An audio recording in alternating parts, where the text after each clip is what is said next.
Bonjour Dominique de Villepin. Bonjour. Merci d'avoir accepté mon invitation. Merci de m'accueillir.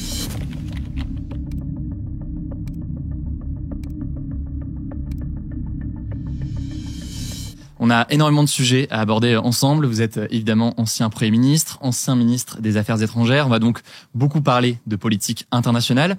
On va aussi parler de politique nationale juste après. Vous avez été plutôt en retrait de la vie politique, ou en tout cas des médias ces dernières années. On vous a davantage entendu ces dernières semaines. Qu'est-ce qui vous pousse à prendre la parole davantage ces derniers jours ? La gravité d'abord de la situation nationale et internationale. Quand on est confronté à des défis sans précédent, eh bien, il est important d'apporter son expérience. Ancien Premier ministre, ancien ministre des Affaires étrangères, ancien ministre de l'Intérieur, il est difficile de s'abstraire complètement du débat public. Un certain nombre d'années ont été hypothéquées dans d'autres combats en ce qui me concerne, mais aujourd'hui, je vois bien la nécessité d'exprimer une voix, une expérience, un regard aussi, et surtout, je suis animé par une hantise. Ne pas répéter toujours les mêmes erreurs. Or, je constate que sur la scène internationale, sur la scène nationale, on a tendance parfois à manquer de mémoire. Et bien évidemment, là aussi, j'éprouve le besoin de lever le doigt le plus discrètement possible, parfois moins discrètement, pour rappeler qu'il y a des risques que nous ne devons pas prendre, qu'il y a des voies que nous avons déjà empruntées et qui ont conduit à des catastrophes.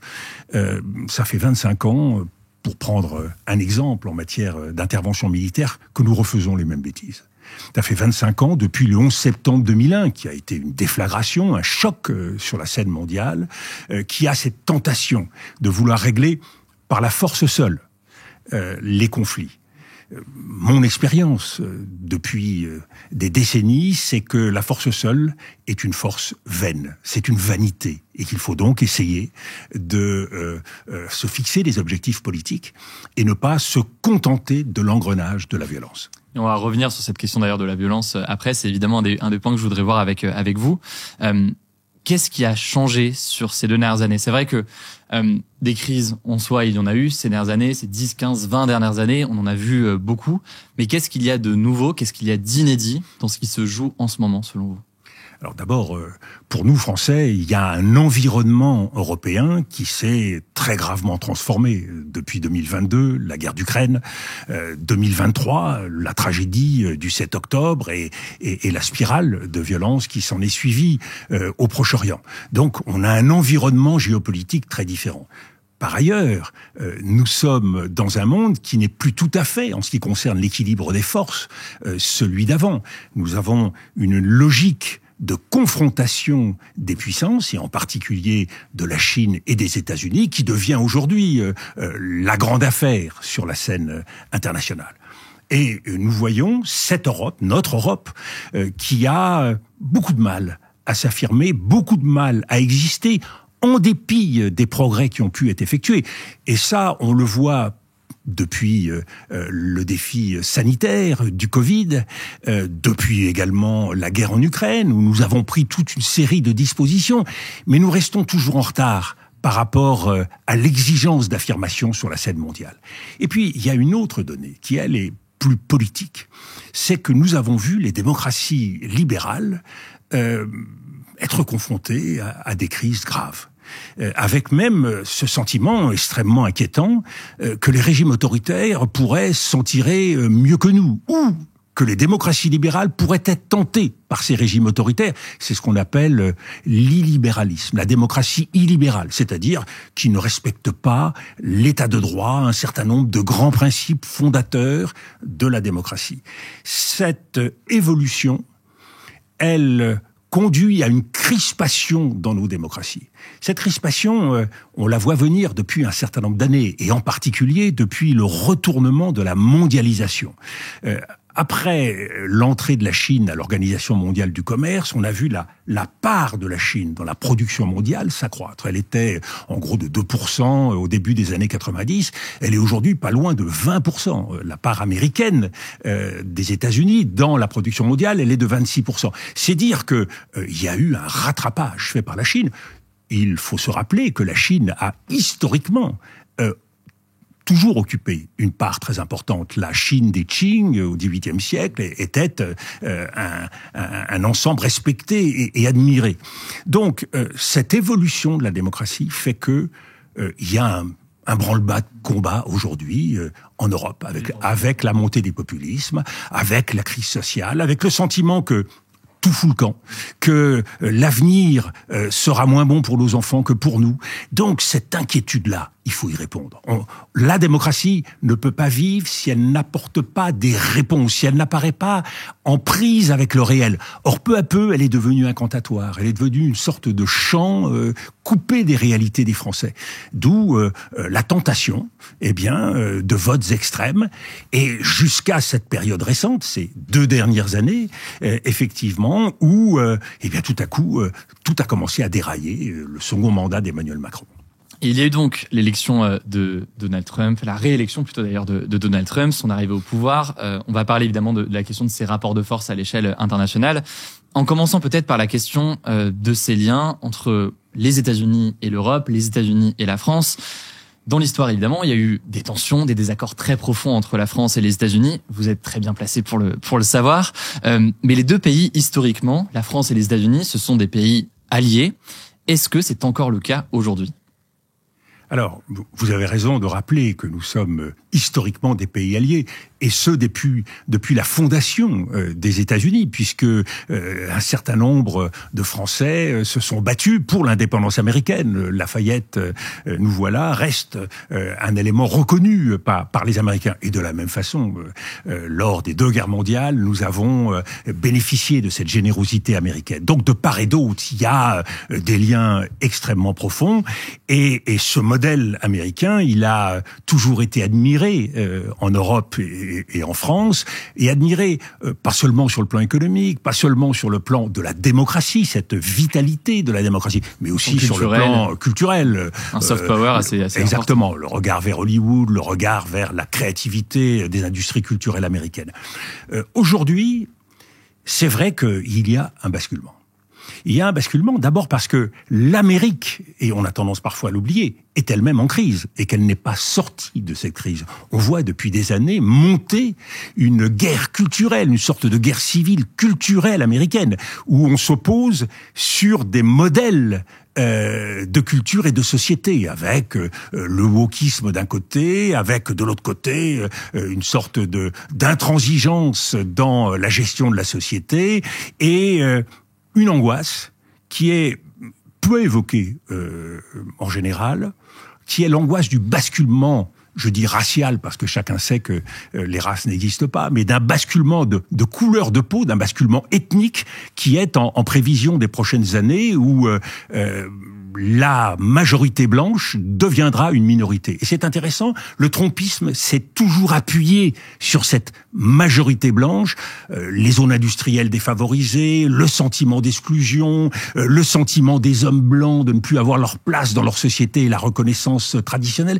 Donc il y a un enjeu culturel majeur. Et ça les conduit aujourd'hui à une politique qui se veut aveugle aux problèmes du monde. L'Amérique a toujours porté cette idée qu'elle était le phare de la démocratie mondiale, qu'elle apportait des valeurs au monde, qu'elle défendait la démocratie dans le monde. Or, aujourd'hui, nous avons changé de paradigme. Et c'est une évolution qui n'a pas commencé avec Donald Trump. Le paradigme de la démocratie n'est pas porté aujourd'hui comme valeur première. Même pour Donald Trump, c'est quasiment inexistant. Ce qui est porté, c'est le paradigme de la puissance. Cette idée que America First, Make America Great Again, c'est la grandeur américaine qui constitue l'objectif des États-Unis. Mais dans ce cas, alors évidemment, c'est quelque chose, comme vous le dites, qui n'est pas nouveau. Donald Trump, en soi, a une forme de continuité avec ses prédécesseurs. Mais vous l'avez dit, il y a un certain nombre de nouveautés dans sa façon de gouverner, dans ses ambitions aussi. On l'a vu et on va en parler. Dans ce cadre-là, aujourd'hui, est-ce que du coup l'Europe doit considérer les États-Unis comme un adversaire ? Est-ce qu'il y a un changement de perception à avoir de façon radicale vis-à-vis des États-Unis ? Alors, il y a une rivalité qui s'est installée depuis maintenant un certain nombre d'années. On peut le faire commencer avant même Barack Obama. Il y a une rivalité en matière économique, en matière commerciale. On l'a vu avec Joe Biden. Mais il y a plus que ça aujourd'hui. Il y a une méfiance. Et cette méfiance, nous avons raison de l'intégrer. Et elle est réciproque. C'est-à-dire que Donald Trump aussi... Est-ce qu'il faut passer tout de suite de l'autre côté et considérer l'Amérique comme un adversaire? Je ne franchirai pas ce pas. Je pense que il faut soigneusement observer à la fois ce que disent les États-Unis, ce que dit Donald Trump, le gouvernement, mais pas seulement. Ça ne se réduit pas la politique à ses dirigeants. Et il faut aussi regarder soigneusement ce qu'ils font. Et de ce point de vue-là, c'est vrai qu'il y a une hostilité vis-à-vis de l'Europe. Je dirais que dans les propos tenus par Donald Trump, la zone géographique qui fait l'objet du plus grand mépris, c'est sans doute l'Europe. Donald Trump est quelqu'un qui aime les hommes forts, les pays forts, et il a le sentiment que l'Europe taille des croupières aux États-Unis. Il cite toujours un chiffre qui est faux dans le déficit commercial des États-Unis entre les États-Unis et l'Europe. Il parle de plus de 300 milliards. Ce qui est faux, c'est la moitié à peu près. Mais on voit bien qu'il y a une cible. Et il est en quelque sorte vexé de voir qu'il y a des voitures européennes qui roulent aux États-Unis, qu'il y a des produits qui sont importés, que les Américains boivent du vin français et du cognac. Tout ceci est insupportable pour lui. Donc, soyons vigilants dans l'évolution et cette concurrence aujourd'hui qui existe. Soyons vigilants sur le plan économique et commercial. Tirons-en aussi les leçons sur le plan stratégique. En matière militaire, toute l'Alliance Atlantique repose sur cette solidarité entre les États-Unis et l'Europe. Et notamment dans le cadre de l'OTAN. Notamment dans le cadre de l'OTAN, et notamment dans le cadre d'un article, l'article 5, qui est un article qui se fonde sur la sécurité collective, c'est-à-dire que quand un État est attaqué, les autres considèrent qu'ils ont le devoir d'assumer aussi leur part de fardeau. Or, comment fonder aujourd'hui, comment considérer comme crédible cette relation, cette intervention des Américains, dès lors que la solidarité sur les valeurs, la solidarité sur la démocratie ne joue pas. En d'autres termes, si l'Amérique doit se déterminer selon le seul critère des intérêts américains en matière économique et commerciale concernant les barrières douanières, qu'est-ce que vous me donnez de façon à ce que je ne vous taxe pas? Eh bien, la même question va se poser en matière de sécurité. Qu'est-ce que vous me donnez pour que je puisse vous défendre. D'autant plus que Donald Trump, lors de la campagne présidentielle, à plusieurs reprises, a tenu des propos où, assez ouvertement, il déclarait qu'il ne serait pas certain de défendre tel ou tel pays. Alors lui mettait en avant la question du budget de l'État qui doit être consacré à la question de la défense, mais on sent qu'il y a une forme de réticence ou d'interrogation par rapport à la participation américaine dans l'OTAN. Vous avez raison, et à cela, il faut ajouter un autre facteur. C'est que Donald Trump n'a cessé de répéter qu'il ne souhaitait pas d'intervention des États-Unis à l'extérieur. Et derrière cela, il y a à la fois une idée de coût. Pourquoi les États-Unis paieraient pour des interventions? Mais il y a plus que cette idée de coût. Il y a une certaine idée de l'ordre mondial qui consiste à considérer que dès lors que les États-Unis sont la première puissance mondiale, eh bien, elle est assez puissante pour utiliser des moyens qui permettent de régler les conflits, d'où son idée, on va régler la question de l'Ukraine en 24 heures. Pourquoi? Parce que la puissance américaine serait telle qu'elle imprime, elle impressionne en quelque sorte les théâtres de crise et qu'elle règle par elle-même. Il y a quelque chose de miraculeux dans la vision de Donald Trump. Et c'est pareil pour le Proche-Orient. La peur, l'appréhension de ce que pourraient faire ou ne pas faire les États-Unis créerait en quelque sorte un cercle vertueux de paix partout. Et en même temps, est-ce qu'il n'y a pas là une forme de paradoxe chez Donald Trump? C'est-à-dire que lors de son premier mandat, son slogan America First, ça voulait dire, pour des choses très simplement, ça se traduisait notamment par un rejet ou en tout cas une limitation des interventions américaines, comme vous l'avez dit, à l'extérieur. Et en même temps, depuis son arrivée au pouvoir, il y a toujours ce slogan America First, mais en parallèle à ça, on a les menaces d'annexion du Groenland, les menaces sur le canal du Panama, les menaces sur le Canada, les propos, et on va parler plus longuement après, sur Gaza. C'est des menaces d'intervention, ici, d'une façon ou d'une autre. Qu'est-ce qui a changé du côté de Donald Trump? Est-ce qu'il y a quelque chose qui a changé dans ce cadre-là? Alors, ce qui a changé d'abord, c'est qu'il a tiré les leçons de son premier mandat. Et il a manifestement beaucoup souffert de l'ineffectivité ou de l'inefficacité d'un certain nombre des politiques qu'il a menées. Donc, il vient avec l'idée d'une revanche. Il vient avec l'idée que ses intuitions étaient bonnes. Les quelques personnes responsables autour de lui, les adultes autour de lui, l'ont empêché de faire ce qu'il voulait. Mais c'est lui qui avait raison. Et on va voir ce qu'on va voir. D'où le premier acte, en quelque sorte, du trumpisme, de Donald Trump, c'est la politique du choc. Ce que je crois est bon pour l'Amérique, et ce qui est bon pour l'Amérique est bon pour le monde. Et donc, je vais m'exercer à appuyer de toutes mes forces sur chacun des grands sujets auxquels je suis confronté, et par un effet de sidération, je vais changer la donne. Le deuxième acte du trumpisme, c'est la politique du deal.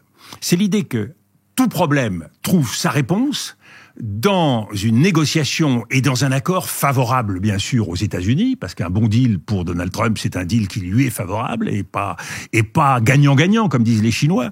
Donc, c'est un deal favorable aux États-Unis. Mais il y a une troisième donnée qui est la plus nouvelle, vous avez raison de le souligner, qui est la politique néo-impériale, à la fois de nationalisme et d'impérialisme des États-Unis, quand ils posent l'intérêt qu'ont les États-Unis à gagner le Groenland, à s'élargir au Canada, à réquisitionner le canal de Panama et à construire une Riviera.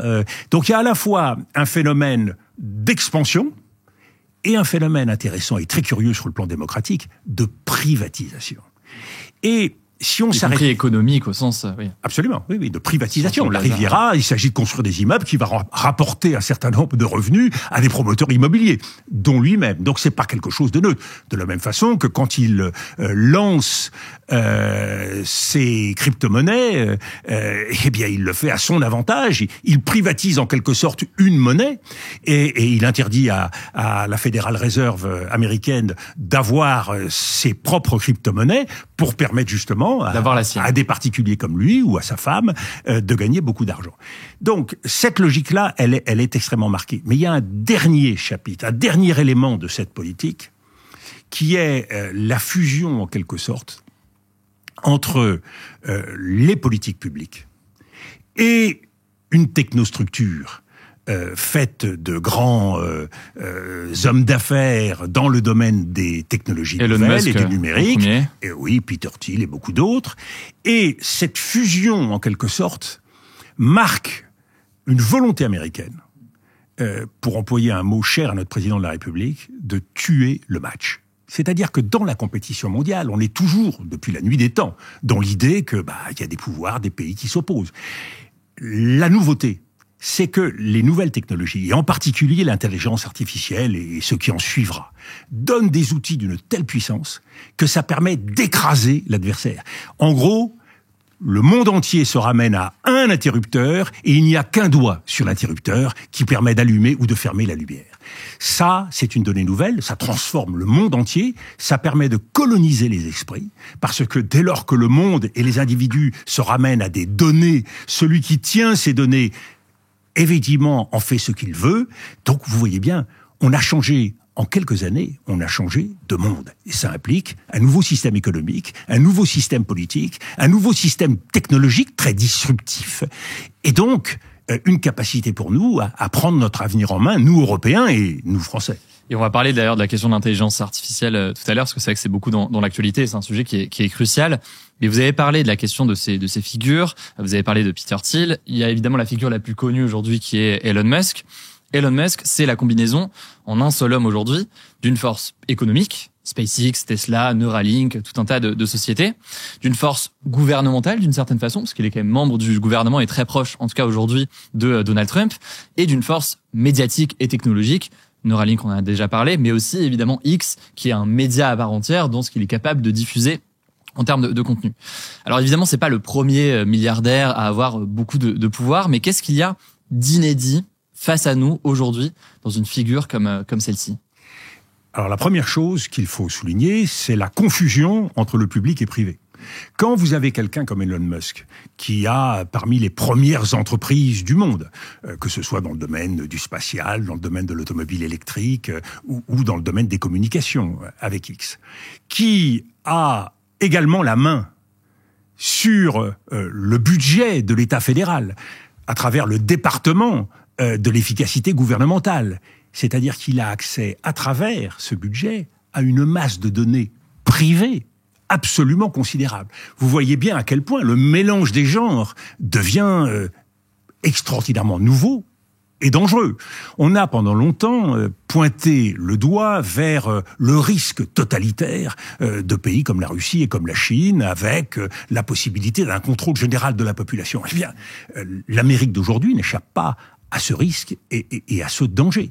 Et à partir du moment où un même homme a la possibilité d'accéder quand il le veut à la Maison-Blanche, a une masse de données considérable, souhaite peser sur l'avenir démocratique d'autres États, on l'a vu avec les déclarations concernant Keir Starmer, le Premier ministre britannique, ou concernant l'Allemagne, qui est à la veille de voter, eh bien, c'est une ingérence que nous considérerions normalement comme totalement inadmissible et dont nous devons nous protéger. Donc ce qui est nouveau, c'est que ce sont des nouveaux risques, ce sont des nouveaux défis dont nous n'avons pas tiré, nous, encore les conclusions, que nous n'abordons pas encore de façon unie, et c'est peut-être le plus grand enjeu pour l'Europe, c'est comment, ensemble, tous ensemble, déterminer une approche responsable face à ces nouveaux risques. Et est-ce possible dans une Europe avec des pays aujourd'hui qui, on l'a vu, ont des chefs d'État qui sont plus ou moins proches de Donald Trump, plus ou moins d'accord avec ses idées? On peut le voir en Italie, on peut le voir dans d'autres pays aussi. Est-ce que réellement, sur un sujet comme celui-ci, l'Europe peut faire front en quelque sorte et être unie sur ce genre de sujet? Alors, tout à fait raison, c'est un véritable sujet. On a de ce point de vue-là, nous Français, un petit temps d'avance, si je puis dire. Quand vous allez voir le très beau tableau dans les musées français de David, le serment des Horaces, en forme de pyramide, ils sont là, l'épée levée. Les Horaces font serment de se battre ensemble. Et qu'est-ce qu'ils font? Contre les Curiaces, ils décident de les prendre un par un. C'est-à-dire qu'ils les divisent, ils en attaquent d'abord un, puis le deuxième, puis le troisième. C'est exactement la technologie, quelques années plus tard, qui fut celle de Napoléon, quand il avait l'habitude, même s'il était en minorité numérique, eh bien, d'attaquer par les flancs l'armée ennemie et, bataille après bataille, de réduire en quelque sorte l'ennemi. Donc, nous savons que le risque, c'est la division. Il faut rester unis. Ce que va faire Donald Trump, c'est bien évidemment essayer de s'entendre avec les Allemands, pour ce qui intéresse les Allemands, et essayer de marginaliser les fortes têtes, ceux qui, comme la France par exemple, pourraient refuser un deal qui ne serait pas à l'avantage de l'Europe. La priorité pour l'Europe, parce qu'il faut des boussoles. Vous voyez, la Commission a décidé de définir une boussole en matière de compétitivité. Il faut accélérer le pas aussi sur ce terrain-là. Mais quelle doit être notre première boussole? C'est d'être fidèle à ce que l'on est.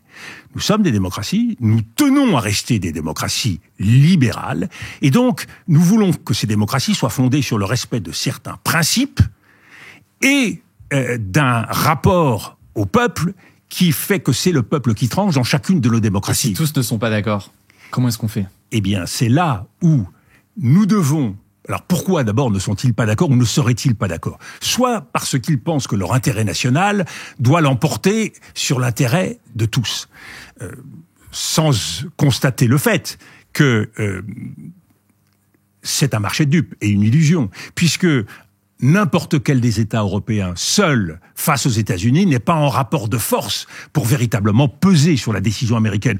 Donc une forme d'illusion selon vous dans l'idée les promesses n'engagent que ceux qui les reçoivent. Donc c'est véritablement une amnésie sur le plan historique. Mais aussi c'est l'idée que si nous sommes capables, nous ne sommes pas capables d'agir tous ensemble, nous sommes 27, c'est beaucoup, 27, c'est dur à manier. Moi, j'étais dans le premier Conseil européen où ces 27 se sont retrouvés autour de la table et on a constaté que chacun n'avait que 5 minutes pour parler. La table est grande. Voilà. Et on n'a aucun moment le temps de lancer un débat. Donc, 27, c'est beaucoup. Eh bien, montrons à 3, à 4, à 5, à 6, dans le cadre d'une Europe à géométrie variable, un directoire, peu importe, que sur certains grands sujets, nous sommes capables de nous unir, de peser et d'affirmer un socle commun de valeurs et d'ambition. Donc, il faut être pragmatique. Vous avez raison, il est possible qu'à 27, ce ne soit pas possible. Mais il faudra en tirer les conclusions. Et sur la question du risque d'ingérence, on l'a dit, Elon Musk intervient au Royaume-Uni, il intervient en Allemagne en ce moment à l'approche des élections. On a des élections qui arrivent dans les prochains mois. Il y a évidemment l'échéance de la présidentielle en 2027. À l'échelle européenne, von der Leyen avait déclaré « Nous devons protéger nos démocraties de toute forme d'ingérence étrangère. Chaque fois que nous soupçonnons une telle ingérence, en particulier pendant les élections, nous devons agir rapidement et fermement. » Concrètement, qu'est-ce que ça veut dire selon vous et qu'est-ce qu'il faut faire? À quel moment est-ce qu'on décide, eh bien, typiquement, d'annuler une élection? On a vu qu'il y a eu cette situation qui est arrivée en Roumanie. Quelle est la meilleure approche face à ce genre de risque? Alors, l'ingérence étrangère, elle est d'autant plus condamnable qu'elle touche à l'un des grands piliers de l'État-nation, qui est celui de la souveraineté. À partir du moment où un peuple n'est plus souverain et que les décisions sont prises ailleurs, nous l'avons constaté, par exemple, du côté de la Russie dans les dernières années, eh bien, c'est véritablement la démocratie qui est foulée aux pieds. Donc, comment faire? D'abord, il faut être capable d'anticiper et d'apprécier la réalité de cette ingérence. Dans le cadre de ce que vient de faire Donald Trump, s'exprimant sur Keir Starmer ou concernant l'Allemagne, il est bien évident que nous devons en tirer les conséquences dans l'usage de la plateforme X. Cette plateforme, même si il souhaite, lui, qu'elle ne soit plus régulée, ou plutôt régulée autrement, à travers d'autres formes que celles de personnalités extérieures qui sont capables d'apprécier à chaque fois la situation, eh bien, il faut être capable de sanctionner, il faut être capable d'adresser des messages extrêmement forts, y compris financiers. À quoi ça sert d'avoir fait un Digital Market Act ou un Digital Service Act qui prévoit toute une série de dispositions si nous ne sommes pas capables de les appliquer? Ça veut dire que dans la relation avec les États-Unis, dans les toutes prochaines années, nous aurons à faire des choix difficiles. Et en particulier, nous aurons à choisir le terrain où les bras de fer seront nécessaires.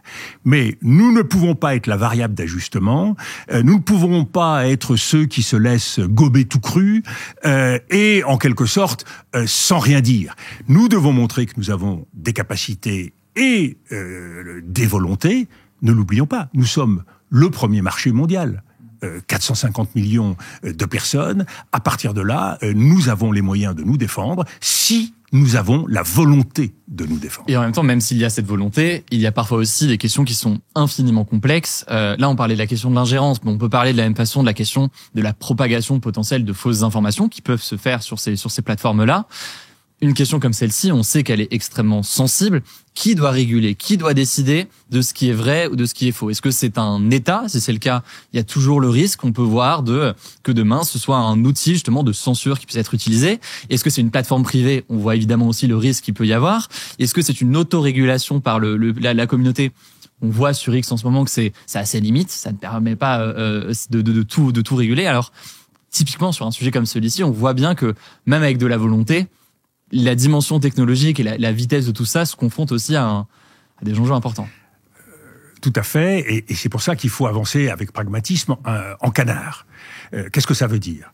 D'un côté, il faut que nous soyons tous de plus en plus avertis de l'évolution des technologies modernes, de l'évolution des moyens dont dispose cette technologie, intelligence artificielle, pour fausser la vérité et la réalité. Donc, de ce point de vue-là, il y a un travail d'éducation, de détection. Chacun doit être en mesure d'apprécier quand il voit une image IA et de se poser la question: est-ce que cette image est vraie? Il y a un travail parallèle de réglementation pour que, à chaque fois, le citoyen soit informé de la nature de l'information vraie ou fausse qui lui est donnée. Mais il y a un troisième élément qui est indispensable, c'est que notre premier souci, et dans une démocratie, nous le savons bien, la question de la vérité, elle fait partie de débats interminables.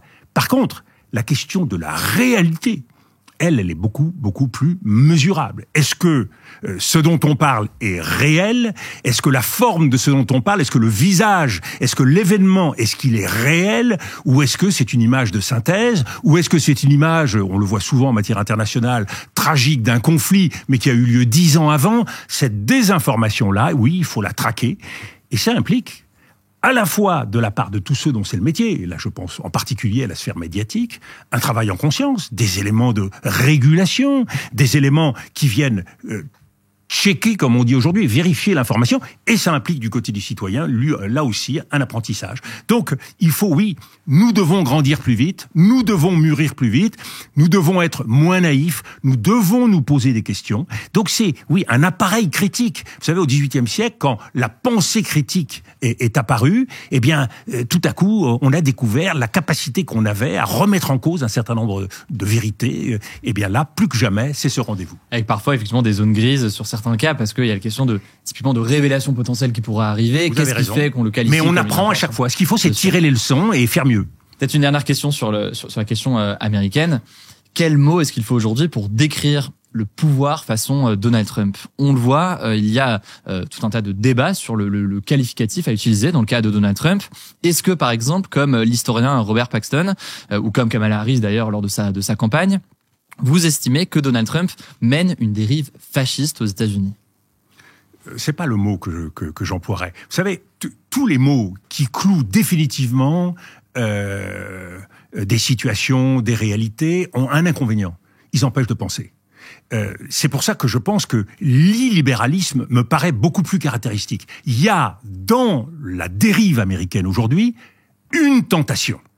Cette tentation, il faut la traquer, il faut la vérifier. Et elle s'accompagne de beaucoup d'autres tentations. L'illibéralisme s'accompagne d'une tendance révisionniste sur la scène internationale, d'une tendance protectionniste en matière commerciale. Et c'est tout cela qu'il faut chercher à évaluer en permanence. Donc il faut rester l'esprit en alerte, ne pas se contenter, comme on le fait quand on collectionne des papillons, de clouer dans la boîte catégorie fasciste, et puis voilà, c'est le mal absolu. Non, toutes ces tentations de catégoriser définitivement quelque chose ne laissent pas de place à la surprise et ne rend pas capable d'ajuster.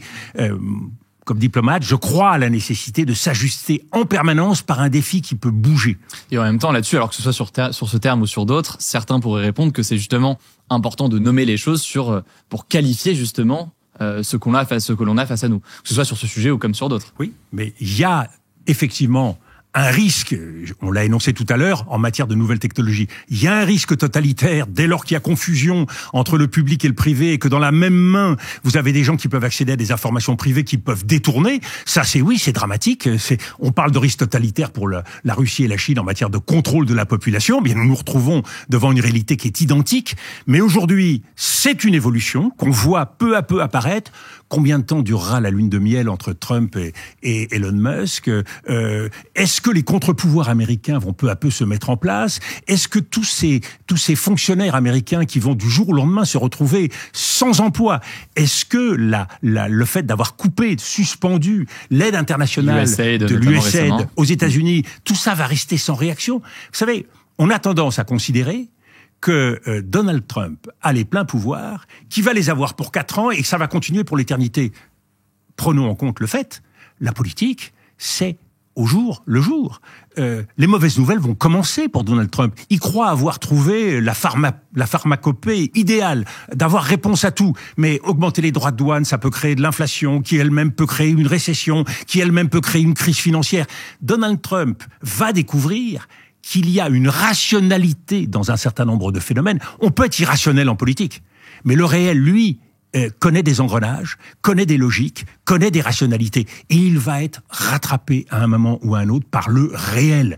Et cette leçon de choses du Trumpisme, nous devons en tirer le meilleur. Il faut que nous apprenions de toutes ces dingueries, de toutes ces propositions absurdes qu'il fait sur Gaza et sur le reste, pour justement être capable de corriger. Et comment réagir dans ce cas? Parce que ça pose une autre question qui est la question du rythme, du temps politique, du temps médiatique aussi, de l'imbrication de tout ça. Depuis son arrivée au pouvoir, Donald Trump a mis en place de nombreuses choses, a signé de nombreux décrets présidentiels. Et on a le sentiment que l'un succède à l'autre. On le voit nous-mêmes quand on couvre ces sujets au quotidien. Il y a à peine le temps, on va dire, de traiter l'un sujet qu'il y a un autre qui arrive derrière. Quand Trump menace d'annexer le Canada, c'est quasiment exclusivement le Canada qui réagit. Quand Trump menace de récupérer le canal de Panama, de la même façon, c'est quasiment exclusivement le Panama qui réagit. Quand Trump menace de récupérer le Groenland ou même récemment Gaza, il y a des réactions internationales qui sont un peu plus importantes, mais qui restent, je suis curieux d'avoir votre avis, relativement modérées, que ce soit sur le Groenland ou sur Gaza. Pourquoi cette forme de modération, on va dire, dans les réactions? Alors, la modération, elle va de pair avec la sidération. Il faut bien se mettre à la place 5 minutes des dirigeants du monde aujourd'hui. Ils ont été habitués pendant des siècles à un certain comportement des États-Unis, à certaines politiques. Et en gros, ça évoluait entre isolationnisme, on se repliait sur soi, ou interventionnisme. Mais on a tout à coup un objet non identifié qui s'est mis en place, une politique encore non identifiée dans ses contours, et qui sidère l'ensemble des dirigeants du monde. Donc ils ne savent pas si c'est du lard ou du cochon. Et ils ne savent pas s'ils doivent surréagir en se disant tout ça va peut-être passer, ou au contraire, pour marquer le coup, ou au contraire, ne pas réagir. Donc il y a, j'allais dire, une phase de latente. Nous commençons à en savoir suffisamment. Personnellement, j'apprécierais qu'il y ait davantage dans la presse le récit de tous les décrets qu'il a pris, et d'ores et déjà, de tous ceux qui sont tombés d'eux-mêmes. Vous voyez, quand ils décident de mettre des barrières douanières sur le Mexique et le Canada, sur le Canada, ça tient quelques heures. Donc, quels sont les décrets qui sont tombés? Quels sont les décrets qui sont illégaux et qui donc vont tomber? Parce qu'effectivement, on en a parlé, mais il y a des recours, un certain nombre de recours. Oui, mais c'est là où vous vous rendez compte que l'information, c'est une bataille vitale. Il faut apprécier la réalité. Pourquoi? Donald Trump, il est dans une logique philosophique qui est celle de la transgression. Quand vous êtes en permanence à inventer quelque chose d'un peu plus dingue le lendemain que la veille, vous échappez à tout jugement, puisque vous êtes toujours en état de sidérer les personnes qui vous regardent. Donc vous échappez à tout jugement. Cette transgression, elle existe très fortement en matière politique aux États-Unis aujourd'hui. C'est-à-dire, à quelque chose de dingue succède quelque chose d'encore plus dingue. Très honnêtement, la Riviera à Gaza, fallait le faire. Les États-Unis qui affirment non seulement qu'ils vont contrôler Gaza, mais qu'ils vont en acquérir la propriété. Et le tout, alors avec les détails qui viennent au fur et à mesure, sans mettre un soldat là-bas. Ça veut dire quoi? Ça veut dire que c'est les Israéliens qui vont faire le sale boulot, les Américains récolter la propriété, on ne sait pas très bien si ce sera une propriété personnelle ou nationale, enfin, tout ça est fou. À un moment donné, cette transgression politique, elle se heurte à une réalité. Et la réalité, elle est extrêmement simple. C'est que vous pouvez tordre les choses comme vous voulez. L'Égypte dit non dans l'accueil des Palestiniens, parce que c'est 2 millions et plus de Palestiniens, il faut bien les mettre quelque part. La Jordanie dit non, l'Arabie Saoudite dit non. Donc là, vous avez un mur qui s'impose à vous. On peut toujours considérer, comme le fait benoîtement Benjamin Netanyahou, c'est que Donald Trump a des arguments pour convaincre et qu'Israël fera tout pour que ça devienne une réalité. Parfaitement, parfait. Donc cette transgression politique s'accompagne d'une autre transgression dont il faut avoir conscience, c'est un point de vulnérabilité de nos systèmes. C'est qu'à la transgression politique s'ajoute une transgression médiatique. Et c'est quoi ce virus conjoint politique, médiatique? C'est l'idée de spectacle. Quand vous faites le spectacle comme homme politique, non vous échappez au jugement, mais vous êtes omniprésent et vous effacez tout le reste. Vous prenez c'est un one-man show mondial que fait Donald Trump tous les jours. Plus personne n'existe. Aucun président, aucune autorité, aucune institution internationale. Il a effacé. C'est un solo absolu. Avec aussi une dimension on parle souvent de la fenêtre d'Overton, mais il y a cette dimension de dire potentiellement, je vais demander ça ou je vais évoquer ça, quitte à obtenir autre chose ensuite, parce que mon deuxième discours paraîtra comme plus modéré ou plus acceptable aux yeux de certains. Mais c'est là où il faut comprendre que nous avons dans la main un héritage extraordinairement précieux, que nous tenons des générations avant nous. Ce sont nos principes et nos valeurs républicaines. Nous savons tout de suite, quand Donald Trump dit quelque chose, soit que c'est absurde, soit que c'est inacceptable. On n'a pas besoin de réfléchir 10 ans. Et nous savons aujourd'hui, extrêmement clairement, d'ores et déjà, tous les Européens, la Commission, le Parlement, le Conseil européen, tous les États savent qu'il est temps de mettre un holà. Et ça veut dire quoi? Nous devons, en tant qu'Européens, et les peuples ont leur rôle à jouer, considérer aujourd'hui que nous sommes dans un état d'urgence absolu. Et un état d'urgence pour se mobiliser, pour se donner les moyens, les outils de la puissance face à la puissance américaine qui n'hésitera pas à nous laminer, les outils de la démocratie, parce qu'il faut effectivement faire vivre cette démocratie et arrêter cette spirale toujours au mieux-disant. Il y a toujours quelqu'un aujourd'hui en France ou en Europe pour annoncer une mesure encore plus farfelue dont on imagine qu'elle va tout régler. Vous savez, la logique de l'interrupteur technologique, elle existe aujourd'hui en matière politique. Tout le monde a compris qu'il fallait toujours surenchérir, toujours une mesure un peu plus forte, parce que c'est un produit d'appel, c'est une promesse.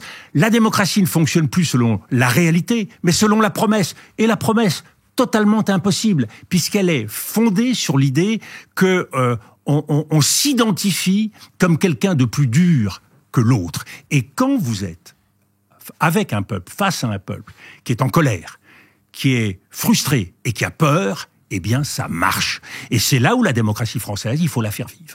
Mais dans le cas d'une déclaration comme celle-ci, parce que j'entends le risque, ce qui se joue d'un point de vue médiatique, je suis confronté moi-même à cette interrogation, à la meilleure façon de traiter ces sujets au quotidien, mais d'un point de vue d'un responsable politique, d'un chef d'État, d'un président français, par exemple, aujourd'hui, après une déclaration comme celle de Donald Trump sur Gaza, est-ce que le président de la République a raison d'avoir une réaction, disons, modérée, de ne pas surréagir justement au moindre propos, à la moindre sortie du président américain, ou est-ce qu'au contraire, il y a un enjeu à répondre et à ne pas laisser passer certaines choses? Mais comment est-ce qu'en tant que responsable politique, on réagit à ça sur le moment? Je ne sais pas si vous avez des enfants. Vous en aurez. Et la même règle s'applique avec les enfants que dans la vie, que au département de la justice, ou au département de la sécurité, ou en matière internationale. Aucune infraction, aucun dérapage ne doit rester sans rappel. Jamais. Même quand on dresse un chien, il doit comprendre que quand il fait une bêtise, il pisse dans le salon, ça ne doit pas se passer comme s'il ne l'avait pas fait. Bon. Eh bien, avec Donald Trump, c'est exactement pareil. Il doit savoir, quand il dit une bêtise, que ce n'est pas sans conséquence. Et on l'a fait année après année avec M. Kim Jong-un. On l'a fait avec M. Poutine, où on essaye de le faire de notre mieux. Pourquoi est-ce qu'on ne le ferait pas avec Donald Trump? Je vous prends un exemple. Je ne dis pas que je suis lassé de le répéter, mais ce sont des évidences aujourd'hui. Tout le monde le sait, et pourtant, on fait comme si on ne le savait pas. À Gaza, Benjamin Netanyahou, le gouvernement israélien, est intervenu. Nous avons une situation aujourd'hui que nous pouvons évaluer à plusieurs dizaines de milliers de morts, plus de 40 000, 50 000, un véritable drame. Et nous avons vu, avec les libérations d'otages, et je souhaite une chose, c'est que ces libérations puissent être poursuivies jusqu'à la fin, que les déclarations de Donald Trump ne mettront pas en péril les 2 étapes de libération d'otages. Nous savons que la politique qui a été menée n'a pas donné les résultats escomptés. Je l'ai dit depuis le 7 octobre. C'est-à-dire, l'usage de la force ne permettra pas d'éradiquer seul le terrorisme du Hamas. Nous nous retrouvons dans une situation où, et c'est très choquant, très douloureux, nous voyons le Hamas parader à chaque libération avec des habits rutilant neufs, de jeunes recrues en voiture, en voilà. Et donc, très naturellement, on entend M. Benjamin Netanyahou nous dire mais peut-être que ce processus n'ira pas jusqu'à son terme, et en tout état de cause, Israël se réserve le droit et l'utilisera de repartir au combat pour éradiquer le Hamas. Mais ce qui n'a pas marché la première fois, je rappelle, nous sommes à la énième guerre à Gaza, ne marchera pas plus la fois nouvelle. Pourquoi? Parce que nous savons tous que tant qu'il n'y a pas une solution politique, il ne peut pas y avoir de solution sécuritaire. Donc la logique sécuritaire, elle ne peut pas régler le problème de Gaza. Et donc, une nouvelle intervention militaire nous remet dans la même situation. Et c'est là où la démocratie, celle des adultes, celle de ceux qui jugent en conscience, elle doit nous donner le temps d'avance de ne pas refaire toujours la même chose. Et donc nous sommes fondés, et le président de la République française le serait aussi, de dire, et j'ai entendu Jacques Chirac le dire à George W. Bush dans son bureau, puisque George W. Bush disait à Jacques Chirac, « Ah, vous, Jacques Chirac, qui connaissez bien le Moyen-Orient, dites-moi si le Liban, les Palestiniens... » Et Jacques Chirac expliquait pédagogiquement à George Bush. Et là, c'est pareil. Il faut, sans se lasser, expliquer à Donald Trump que les mêmes causes produisent les mêmes effets. Et il faut enrôler tous ceux qui sont de notre avis, tous ceux qui ouvrent les yeux, à la fois dans la région, pour construire une alternative à cela. Et le cas échéant, il faut être capable de donner l'exemple, et c'est pour ça que je pense que la création, la reconnaissance par la France et par l'Europe d'un État palestinien, c'est un moyen d'obliger tout le monde à ouvrir les yeux, puisqu'on voit bien que la grande bataille, la course qui est désormais ouverte au Proche-Orient, c'est comment Israël, comment Benjamin Netanyahou pourra éviter de créer cet État palestinien, quitte à jouer la carte de l'absurde, c'est-à-dire de la Riviera à Gaza. Donc on voit votre point de vue sur la façon de répondre à Trump. Sur la question du Moyen-Orient, on l'a vu, il y a des questions importantes qui se jouent ici. J'ai revu forcément en préparant cette interview votre intervention en 2003 à l'Organisation des Nations Unies au sujet de l'intervention potentielle en Irak. Vous aviez dit: l'option de la guerre peut apparaître a priori la plus rapide, mais n'oublions pas qu'après avoir gagné la guerre, il faut construire la paix. Est-ce que cette phrase vous semble d'actualité sur cette situation actuellement au Moyen-Orient? Alors, elle est doublement d'actualité. D'abord parce que on est reparti pour refaire la guerre. C'est-à-dire que la saison 1 Gaza laisse présager, quand on écoute Donald Trump et Benjamin Netanyahou, une saison 2, puisque ça n'a pas marché, pourquoi pas recommencer? Oui, le Hamas n'a pas été éradiqué comme le il avait été Hamas annoncé. n'ayant pas été éradiqué, pourquoi ne pas recommencer? Bon. La paix, construire la paix, qu'est-ce que ça voudrait dire aujourd'hui? Et c'est la fameuse question du jour d'après. C'est-à-dire qu'une fois qu'on a bombardé, une fois qu'il n'y a plus rien, il faut bien à un moment donné se poser la question de comment reconstruire. À commencer, comment reconstruire politiquement? Quel est l'organe, quelle est l'autorité qui va pouvoir permettre de réguler Gaza? Alors là, il y a plusieurs options qui sont sur la table. Il y a l'idée de donner à l'autorité palestinienne la possibilité de reprendre Gaza. Et vous savez que depuis 2005-2007, cette option a été écartée par la victoire politique du Hamas aux élections de 2007. Il y a une deuxième option qui est celle d'une autorité internationale, l'ONU, avec une force d'interposition qui serait principalement une force d'interposition de la région. On les amènerait à prendre leurs responsabilités. Ça fait un certain sens. Et est-ce qu'on peut y croire à cette seconde option? Alors la première option, on voit qu'elle est aussi contestée, mais sur la seconde option, sur l'Organisation des Nations Unies, il y a eu un certain nombre de résolutions adoptées sur Gaza, sur Israël, sur la situation au Liban aussi.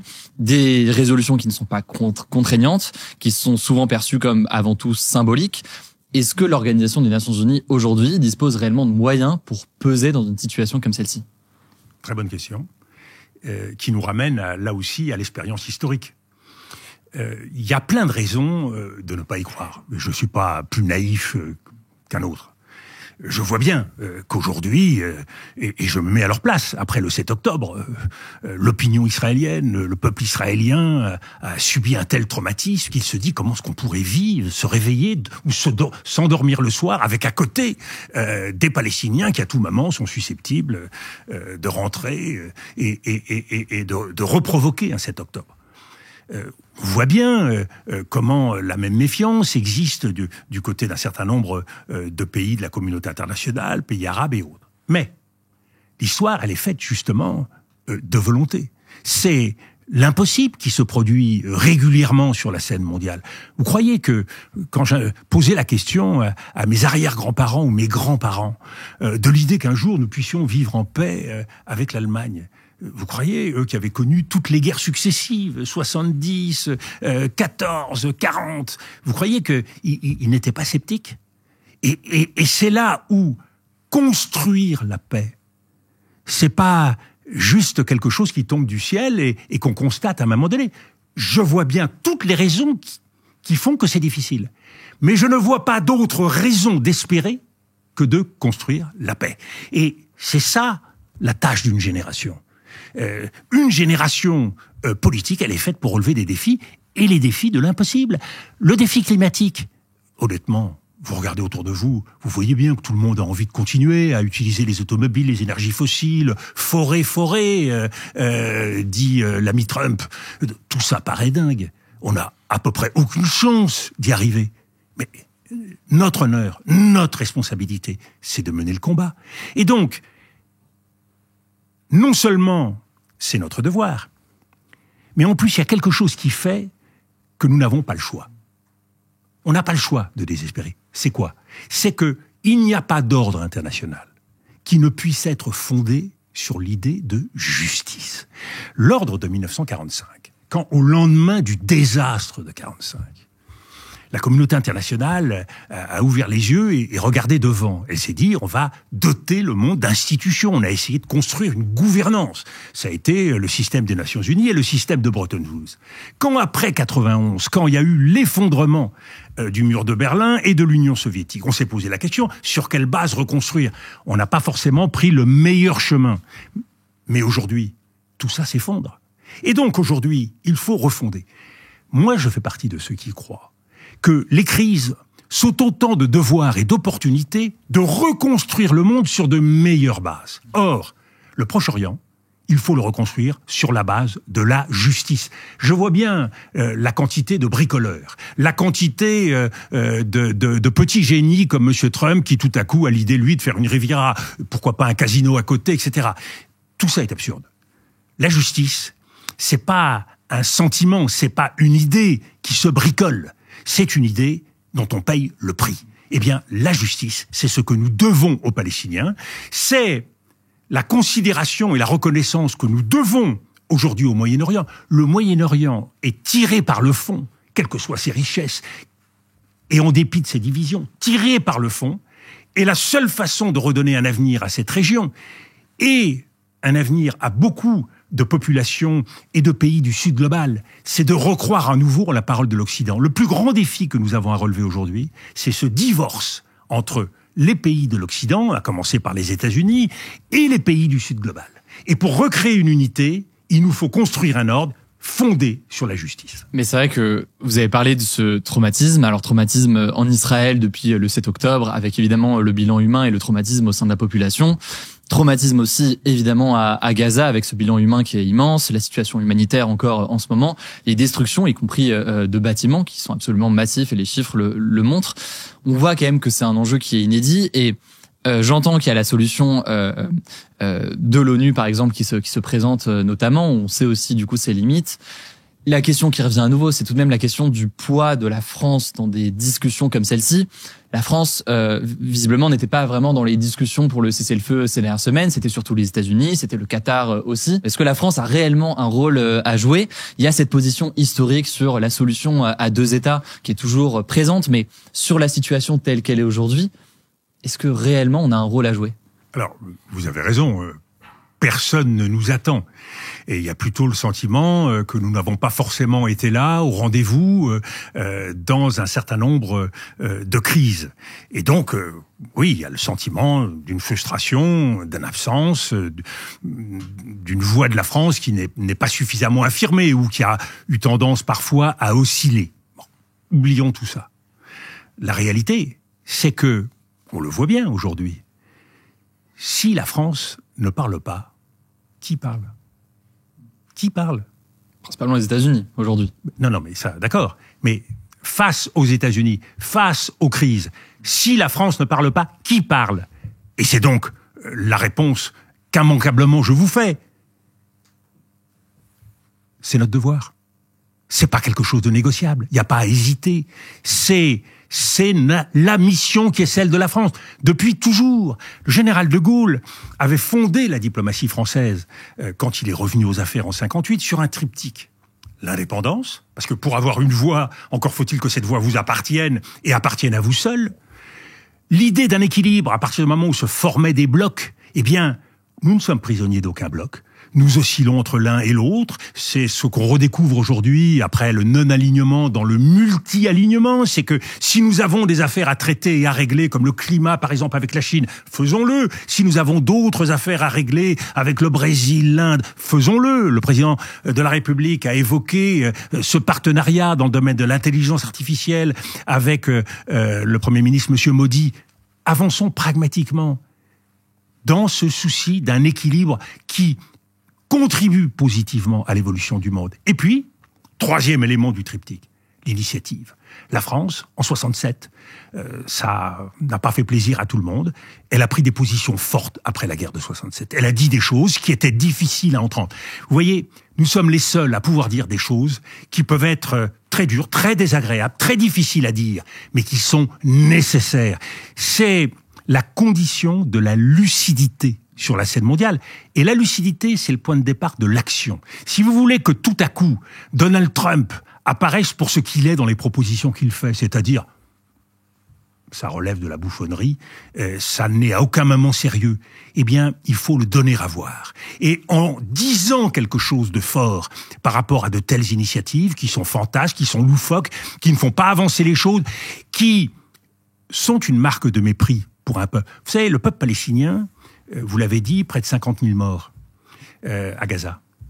Et vous allez lui raconter qu'on va construire en bord de mer des bungalows, des hôtels, pourquoi pas des casinos, ouverts à qui? Pas aux Palestiniens, ouverts à la clientèle internationale, avec des golfs, etc. Là où des enfants, des femmes sont morts par milliers. Mais vous êtes palestinien, vous êtes libanais, vous êtes syrien, vous entendez ça. Mais quelle méconnaissance des cultures, quel non-respect des peuples. Et le monde ne peut pas avancer dans le déni. Il ne peut pas avancer les yeux fermés. Il n'y a aucune solution possible dans de telles logiques.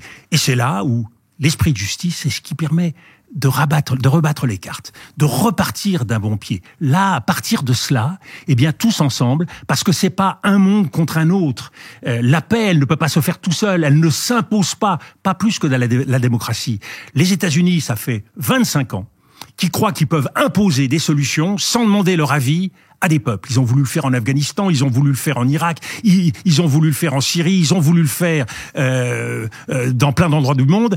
Ça ne marche pas. Bon, il est temps de tirer le bilan. N'importe quel chef d'entreprise en tirerait les conclusions. Eh ben la politique, c'est ça qui est fabuleux dans la politique. C'est qu'on peut dire n'importe quoi tout le temps sans que vos peuples ne vous sanctionnent, tout simplement parce que cet engrenage, cette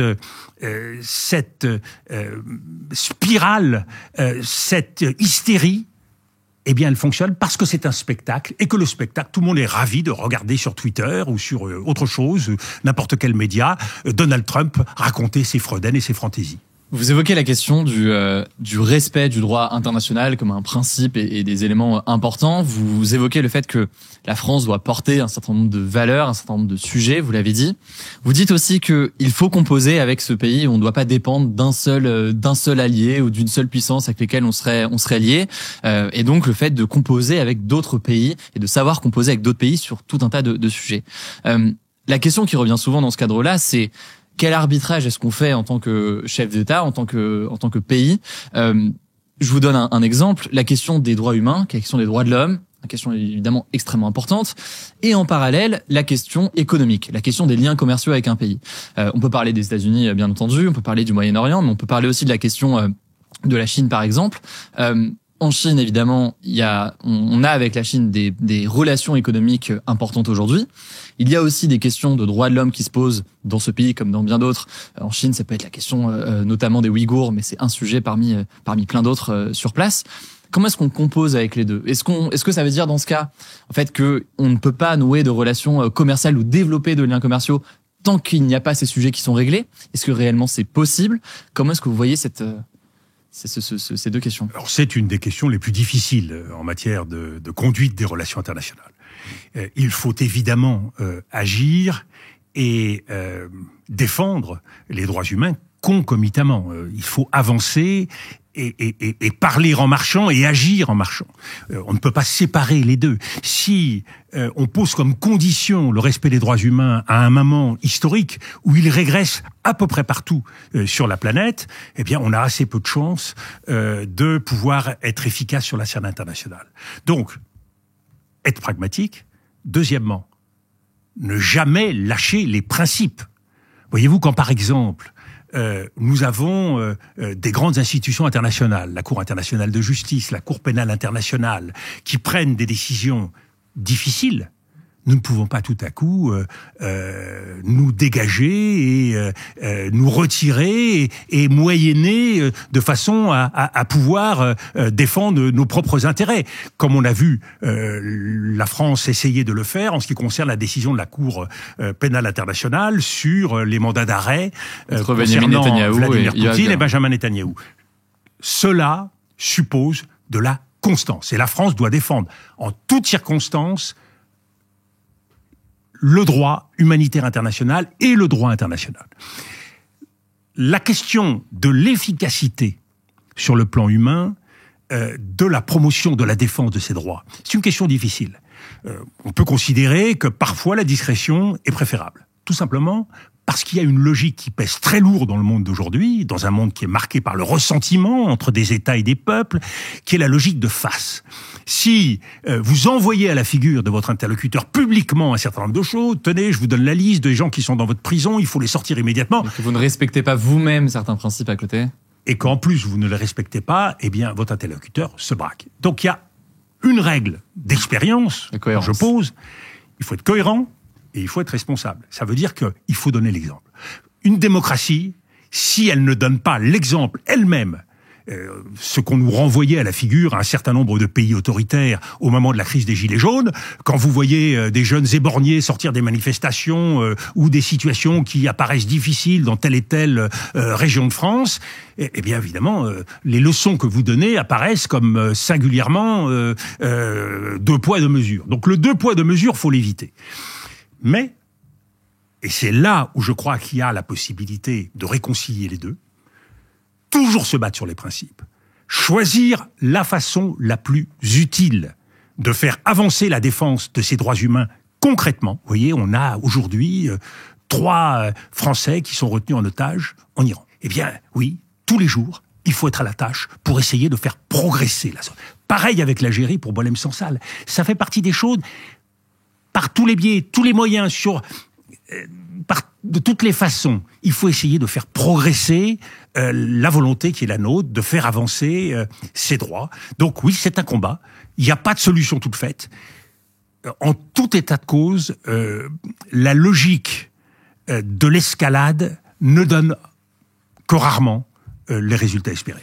Sur la question de l'Ukraine, je voudrais qu'on en parle quand même rapidement parce que c'est forcément un point important. Donald Trump, on revient à lui lors de sa campagne, avait promis de régler la guerre en 24 heures. Alors son équipe a admis depuis que ce serait visiblement un petit peu plus long. C'est pas très surprenant. Alors les États-Unis, on en a parlé nous dans nos formats, ont prévu de présenter bientôt un plan qu'ils présentent comme un plan pour la paix. On en revient à la question du rôle de la France et de l'Union européenne dans ce cadre-là. On sait que l'Ukraine dépend massivement de l'aide des pays occidentaux, en premier lieu des États-Unis, d'un point de vue financier et militaire. Est-ce que là aussi la France et l'Union européenne peut avoir son mot à dire dans ce cadre-là, lorsque l'on sait que si demain les États-Unis disent nous on n'aide plus l'Ukraine, on ne finance plus l'Ukraine, on a du mal à imaginer l'Union européenne pallier, on va dire, ce déficit du côté américain. Oui, et en même temps, on ne peut pas faire sans l'Europe. La question, par exemple, puisqu'il y a 2 grandes questions, 2 grandes corbeilles de négociation. La première, c'est la question des territoires. La Russie veut 20-22% des territoires, les 4 provinces.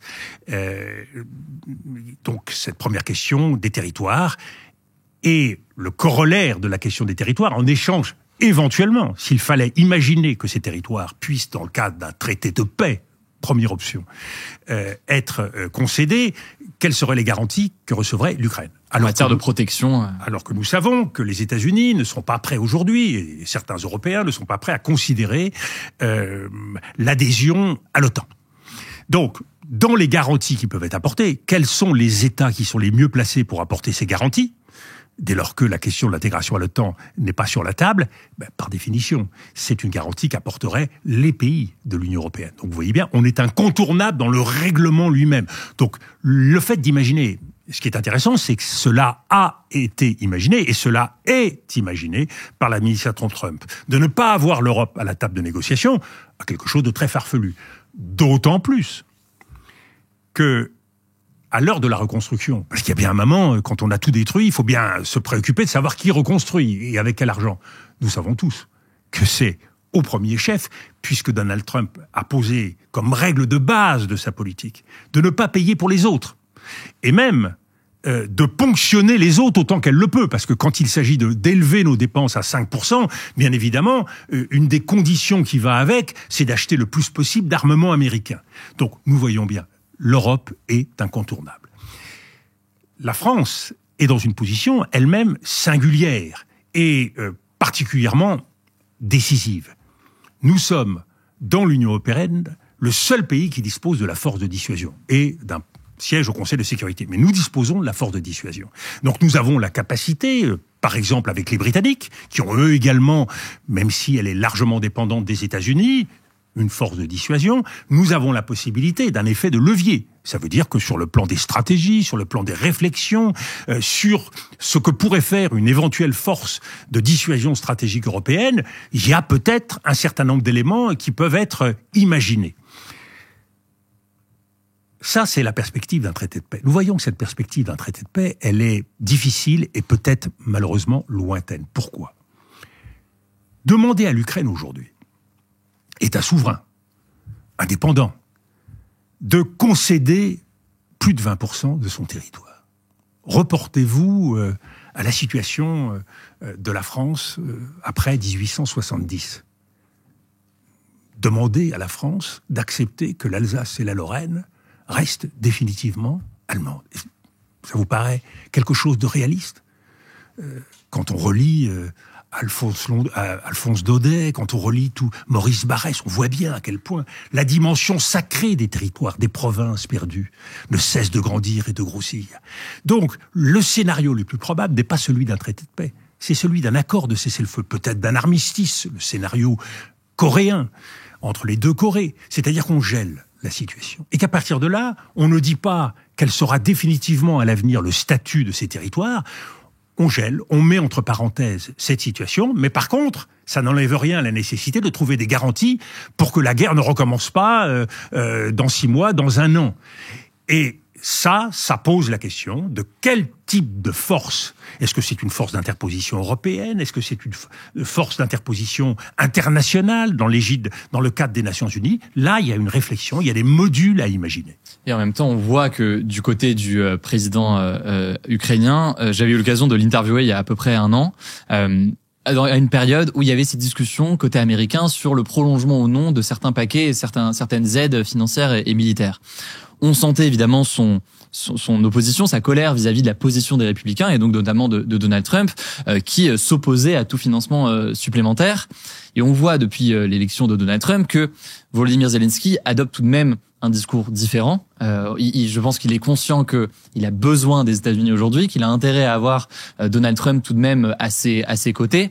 Et on sent un changement de discours de la même façon d'ailleurs que on observe tout de même beaucoup d'Ukrainiens et le New Yorker notamment faisait une longue enquête à ce sujet récemment. En fait, une forme de frustration de la part des Ukrainiens qui se disent à la fois Joe Biden nous aidait beaucoup mais pas suffisamment pour qu'on remporte finalement la guerre face à la Russie, et on a Trump de l'autre côté qui en fait a une dimension quasiment aléatoire, on va dire, ou qui peut être une forme de coup de poker qui peut tomber du bon côté ou du mauvais côté selon ce qui va se dérouler. Tout à fait, c'est curieux à observer, et c'est pour ça qu'il ne faut pas être manichéen. Il y a sans doute, on le verra à l'épreuve des faits, un bon usage de cette nouvelle administration Trump. Tout n'est pas à rejeter. Et en l'occurrence, sur l'Ukraine, c'est vrai que cette politique du choc et de la sidération, elle fait bouger les lignes. Elle oblige, en quelque sorte, elle force la possibilité d'une négociation. à voir quelle sera la stratégie de Vladimir Poutine, qui n'est pas non plus, ne surévaluons pas la position de Vladimir Poutine. Certes, il a renforcé ses positions dans le Donbass, se rapproche de Potrovsk, dans la région de Koursk, il a repris une partie du terrain qu'il avait perdu et qui avait été saisi par les Ukrainiens, mais l'économie russe reste extrêmement fragile et un certain nombre d'analystes et d'experts considèrent que à partir de 2026, les choses pourraient devenir beaucoup plus compliquées pour lui. Il y a des chiffres de croissance qui sont intéressants, mais qui, quand on voit dans le détail, sont concentrés sur la dimension militaire aujourd'hui. Absolument. Il a eu dans son administration, je pense en particulier à la gouverneure de la Banque centrale, des gens qui ont fait un travail assez étonnant. On ne s'attendait pas à ce que l'économie russe résiste si bien, mais elle reste fragile. Donc, quel sera le calcul dans la durée ? Ce qui est certain, c'est que, vous avez raison, Volodymyr Zelensky a changé son positionnement. Et aujourd'hui, il veut afficher une volonté de négociation, et il intègre y compris les paramètres de deal nécessaires avec Donald Trump, en imaginant que les terres rares, qui sont d'ailleurs dans le Donbass, donc dans des terres qui pourraient revenir à la Russie, pourraient être données à ceux qui apporteraient l'aide, et donc aux Américains, l'aide la plus importante. Donc nous voyons bien que les choses bougent, les lignes bougent, et c'est là où la politique, la diplomatie doit être constructive. Il faut à la fois maintenir la pression sur Vladimir Poutine, et en même temps faire en sorte que les paramètres de la négociation puisse être précisé en prenant en compte le fait qu'il y a eu, pour la société ukrainienne, un double enjeu fondamental, celui de sa souveraineté. Et cette douleur d'un pays dont la jeunesse, dont les forces vives sont ainsi mutilées depuis plusieurs années et qui laisse le pays dans un état de désarroi et d'inquiétude considérable. On va parler donc de la question de la crise politique que l'on observe aussi à l'échelle nationale. Crise politique depuis au moins un an, certains diront plus longtemps. Bientôt un an après, comment est-ce que vous expliquez d'abord la dissolution de l'Assemblée nationale par Emmanuel Macron ? Mais est-ce que vous l'expliquez d'ailleurs aujourd'hui ? L'explication ne peut s'appuyer que sur des hypothèses. Et par nature, ces hypothèses, elles sont fragiles. Et seul Emmanuel Macron pourra, le moment venu, donner l'ensemble des explications. Ce que je crois, c'est que il y a eu, derrière le choix de la dissolution, un pari. Un pari fondé à la fois sur un calcul politique, le fait que les forces politiques étaient divisées, et que l'unité de ces forces politiques ne se ferait pas dans le délai qu'il avait choisi. Moi, il y a quelque chose qui m'a frappé, j'ai passé suffisamment de temps à l'Élysée pour le savoir, c'est que le choix de la durée d'une campagne, et en particulier pour une dissolution, n'est pas un choix neutre. Le fait d'avoir choisi le délai le plus court possible montrait qu'il y avait une course contre le temps. On a envie de précipiter les choses. Et course contre le temps. Et que le pari, c'était que la gauche ne s'unirait pas. Partant du fait que la gauche aurait pu ne pas s'unir, il y avait donc l'idée d'ouvrir le jeu politique et de bénéficier en quelque sorte d'un sursaut, d'une fluidité de ce jeu politique, retrouver là où les choses étaient bloquées avec le précédent gouvernement, une majorité ou une minorité qui ne permettait pas de faire voter les réformes et d'aller au pas où Emmanuel Macron aurait souhaité aller, eh bien, cet électrochoc, ce pari, aurait rendu possible un certain nombre de choses. Il se trouve que ce calcul politique ne s'est pas produit. Et puis, au-delà de ce calcul politique, il y a cette idée très ancrée chez Emmanuel Macron qu'il peut, lui, là où tous les autres échouent, faire la différence. Alors, c'est admirable, c'est courageux, mais c'est malheureusement pas toujours vrai. Il y a des pesanteurs, il y a des réalités qui sont têtues. Et en l'occurrence, ces réalités têtues, elles ont conduit à la situation qu'on connaît aujourd'hui. Et on a suivi effectivement dans les mois qui ont suivi quelques éléments, quelques chiffres tout de même. Lors des élections européennes, le camp présidentiel a obtenu environ 14% des suffrages. Aux élections législatives, le camp présidentiel n'a pas obtenu de majorité, on le sait bien. Mais dans le gouvernement de Michel Barnier, le camp présidentiel était majoritaire. Dans le gouvernement de François Bayrou, le camp présidentiel est là aussi majoritaire en ce moment. Ma question est simple, est-ce normal et est-ce juste ? le point de départ de l'action gouvernementale au lendemain de la dissolution, le choix fait par Emmanuel Macron, m'est toujours apparu faussé. Le choix normal, je ne dis pas que cela aurait été l'idéal pour la France, mais le choix normal aurait été de partir du résultat de ces élections. Et donc de donner la chance au nouveau Front populaire. C'est-à-dire au moins de permettre au nouveau Front populaire de faire un tour de piste, ne serait-ce que pour constater qu'il ne pouvait pas gouverner sur les bases qui avaient été choisies à l'époque, ne serait-ce que pour cela. Cela aurait libéré des énergies et rendu possible d'autres options, en particulier entre une partie de la gauche et le bloc central, qui ne se sont pas dénouées facilement. Alors, ce qui se produit aujourd'hui avec François Bayrou, c'est que on a un retour à cette hybridation à partir du bloc central, d'un gouvernement centriste avec la droite républicaine, mais qui est corrigé par une alliance entre guillemets, un accord entre guillemets, ou un accord de non-censure avec une partie de la gauche. Donc, quelque part, l'hybridation, c'est malgré tout fait au terme d'un processus, même si ça ne permet pas de déboucher sur une politique volontariste. C'est une politique qui est réduite aux acquêts, c'est-à-dire au strict minimum, et en l'occurrence, au passage d'un budget. Ce qu'il faut souhaiter, c'est que ce gouvernement ne s'enferrera pas dans de sempiternels débats qui diviseront un peu plus le pays. Mais c'est vrai que c'est, d'un point de vue légal, disons, au regard de la Constitution, c'est parfaitement autorisé. Il n'y a aucun problème de ce point de vue-là. Mais la question tout de même derrière, c'est est-ce que c'est audible selon vous ? Alors, vous posez la vraie question, puisque c'est exactement celle que nous avons posée en matière internationale. Oui, nous sommes décalés par rapport à des principes. Et moi, je crois que la grande boussole de l'époque, puisque le tumulte, la confusion est partout, c'est de rester fidèle à des principes. La règle de la tradition politique française, c'est que la force arrivée en tête est celle à qui on propose de former un gouvernement. Une fois de plus, elle réussit pas. Je me mets à la place d'Emmanuel Macron. C'était un choix très douloureux, parce que la perspective pour lui, c'était quoi ? C'était que le peu d'habits qui lui restaient sur le dos, il craignait de pouvoir d'en être défait, de les voir littéralement partir. Pourquoi ? Son engagement sur la politique de l'offre, son engagement sur la réforme des retraites pouvait apparaître directement menacé par le choix dont on parle. Donc, il y avait en quelque sorte un conflit entre la règle traditionnelle de la démocratie, même si une fois de plus, la décision du président est parfaitement légale, j'en conviens, et l'intérêt qui était le sien sur le plan politique.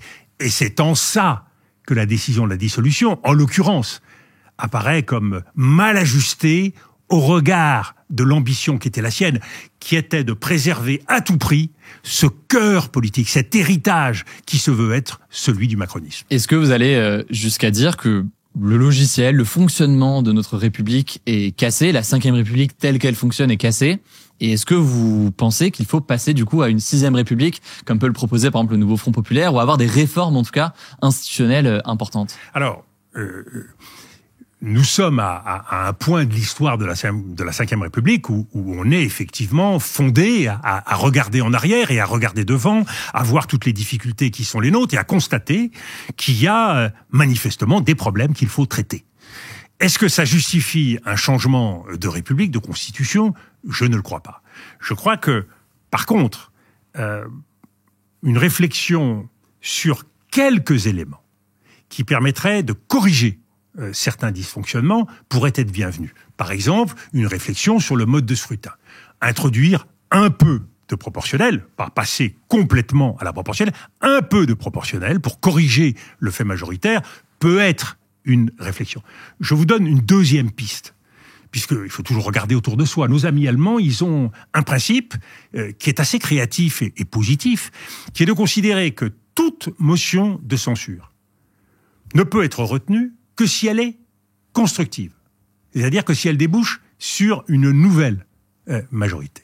Donc, vous avez là un système qui permet de corriger le risque de la motion de censure, qui introduit en quelque sorte un paramètre. Soit le gouvernement Et là, soit c'est le chaos. Il faut sortir de cette logique de la menace du chaos. Et pour bien comprendre le fonctionnement en Allemagne, qu'est-ce que ça veut dire quand vous dites proposer quelque chose? C'est proposer un gouvernement? Mais ça veut dire que, en permanence, les Allemands sont fondés à travailler sur la base d'un compromis. Ça veut dire que, en gros, ils ne peuvent pas s'écarter trop de la réalité. Nous sommes toujours, une fois de plus, dans la logique de la transgression, dans la logique hystérique entre guillemets, mais qui est de solutions maximales qui ne débouchent jamais sur des pratiques concrètes et positives au service des Français. Troisième élément de réflexion. On pourrait imaginer, parce que ça c'est quelque chose que j'ai constaté moi dans le fonctionnement de nos institutions depuis un certain nombre de décennies, que la relation au sein de l'exécutif n'est pas saine. La relation entre le président de la République et le Premier ministre mérite d'être rééquilibrée. La verticalité, très franchement, si vous me posez la question, on a donné. Le président qui décide tout seul, de façon jupitérienne, on a vu à quoi ça pouvait conduire. Donc, il faut corriger cela. Une des façons de corriger cela, ce serait de considérer que le Premier ministre puisse et doive systématiquement engager sa confiance devant le Parlement. Ce qui veut dire... Systématiquement, vous voulez dire à chaque projet de loi? C'est-à-dire qu'à chaque formation d'un gouvernement, la déclaration de politique générale obligerait le Premier ministre à engager sa confiance. Alors qu'aujourd'hui, c'est facultatif, effectivement. Oui, mais quelle est la conséquence? C'est qu'aujourd'hui, la légitimité... Vous savez, la légitimité, c'est le cœur de la politique. La légitimité, elle est entièrement dans la main du président de la République. Et par délégation, elle est concédée au Premier ministre. Si le Premier ministre gagne la confiance au Parlement, quel que soit ce Premier ministre, élu, pas élu, il bénéficie de la légitimité que lui confère l'acquiescement donné par le Parlement. Donc réfléchir à introduire cette règle rééquilibrerait le rôle au sein de l'exécutif. Et vous savez, j'en reviens toujours au bon sens de Jacques Chirac, qui avait l'habitude de dire « il y a plus d'idées dans deux têtes que dans une ». Ce qui veut dire que le Premier ministre et le Président de la République ont vocation, certes, à travailler ensemble, mais sur un mode constructif qui n'est pas celui du principe hiérarchique, de la verticalité. Il n'y a pas, comme le disait un Président de la République, le Président en majesté et un collaborateur. Ce qui est, outre un peu méprisant, mais surtout marque un mode de fonctionnement qui ne me paraît plus être celui de notre époque. Un mot rapidement sur la question des réformes. On va en parler pendant quelques instants. Alors pour ceux qui sont un peu plus âgés, ou ceux d'ailleurs qui sont trop jeunes et qui ne l'ont pas connu, j'avais 9 ans de mon côté. En 2006, vous aviez proposé le CPE. Donc c'est une réforme qui visait à introduire un CDI plus flexible pour les jeunes de moins de 26 ans et qui permettait notamment aux employeurs pendant 2 ans de les licencier sans justification. Ça avait suscité à l'époque des manifestations, une opposition massive. Le projet avait finalement été retiré. Presque 20 ans plus tard, quelles leçons est-ce que vous avez tirées de cette période? Alors, plusieurs leçons. La première, c'est que ce projet n'était pas sorti de mon chapeau comme ça.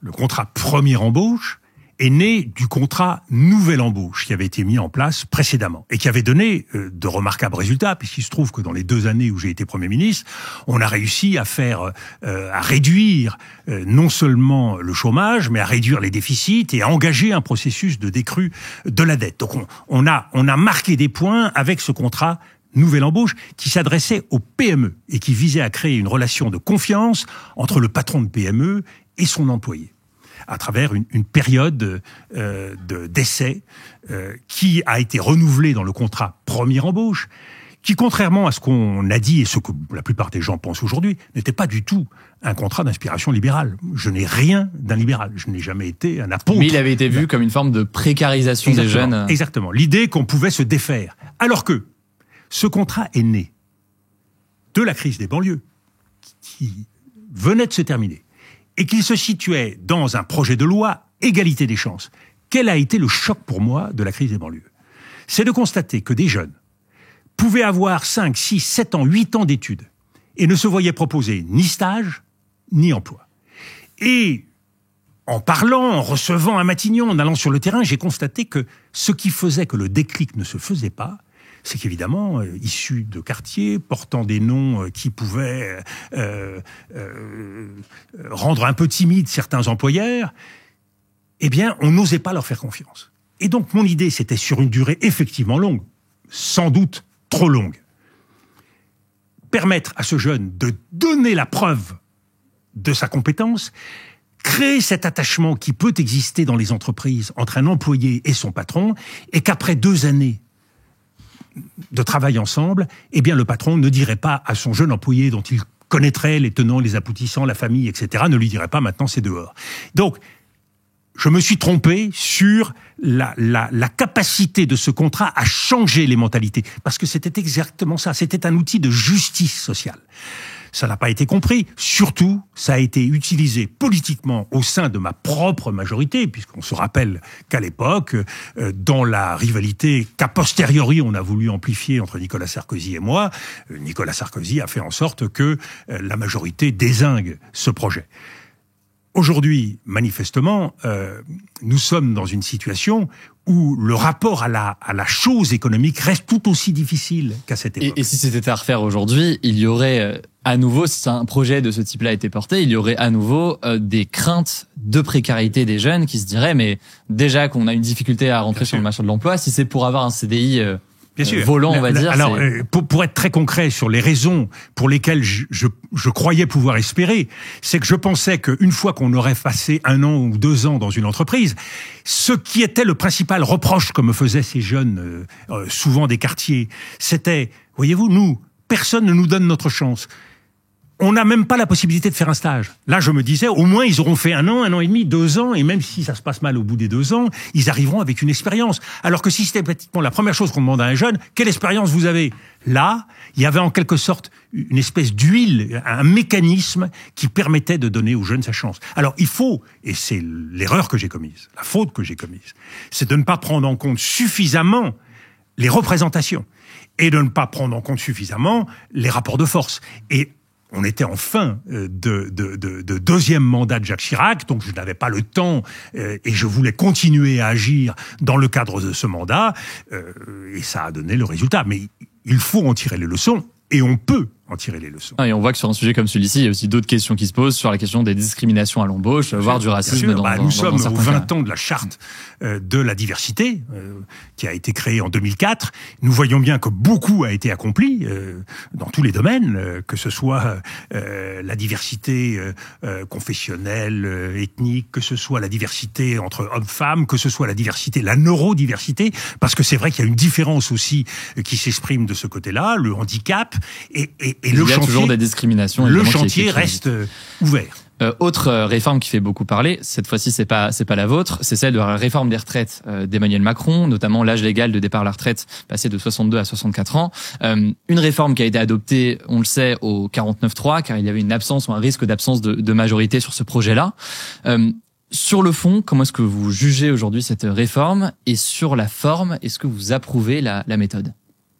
Alors, manifestement, la réforme relève du passage en force. Et à l'expérience, le passage en force n'est jamais la solution. Une réforme, pour bien s'appliquer, suppose toujours une adhésion de la part du peuple français. En l'occurrence, il y a défaut de ce point de vue-là. Et nous voyons bien qu'à partir de cette réforme, tout a commencé à se dérégler.